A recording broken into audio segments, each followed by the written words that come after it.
Hello बच्चों, let's read the question. The question says non-metals have higher ionization enthalpies and higher electronegativities than metals.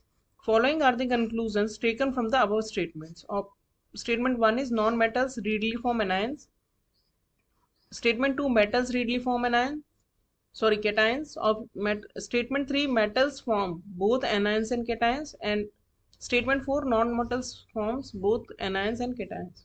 Choose the option that has only correct statements. Option A only 1, option B only 3, option C both 1 and 2, option D 1, 2 and 4. So first of all, let us check the key concept of the question. The key concept of this question is that what is ionization enthalpy?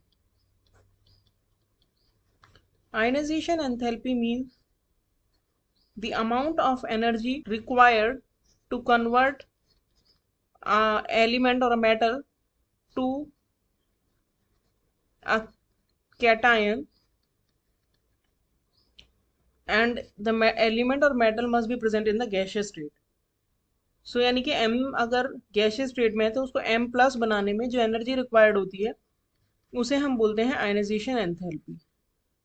और we can say the loosely bound electron जो होता है उसको बाहर निकालने के लिए जो एनर्जी रिक्वायर्ड होती है उसको हम बोलते हैं आयनाइजेशन एंथैल्पी. और इलेक्ट्रोनेगेटिविटी क्या होती है? इलेक्ट्रोनेगेटिविटी होती है द टेंडेंसी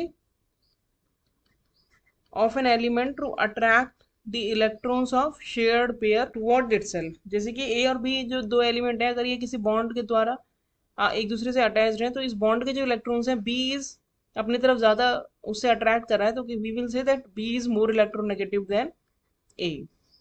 तो ये दो प्रॉपर्टीज के बेसिस पे हमें ये बताना है कि नॉन मेटल और मेटल में से कौन कैटायन और एनायन बना. तो अब अगर हम इस क्वेश्चन का कंप्लीट सॉल्यूशन देखें तो हमें क्वेश्चन में क्या बोला गया है कि जो नॉन मेटल्स होते हैं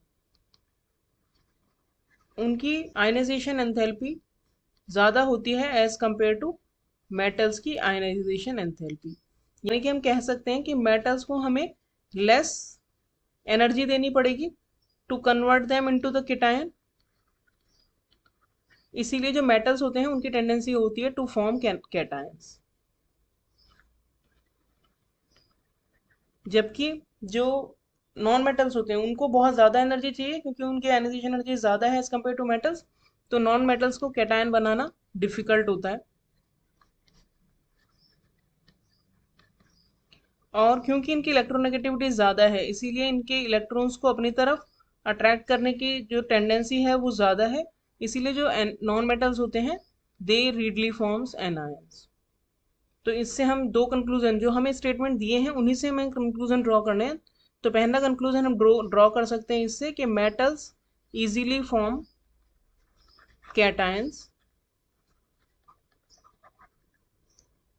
एंड दूसरे स्टेटमेंट हम ड्रॉ कर सकते हैं कि non metals readily form anions. So ये दो स्टेटमेंट हमें स्टेटमेंट 1 और 2 में दिए हैं, यानी हमारा करेक्ट आंसर हो जाएगा option C. Hope you understood the solution well. Thank you.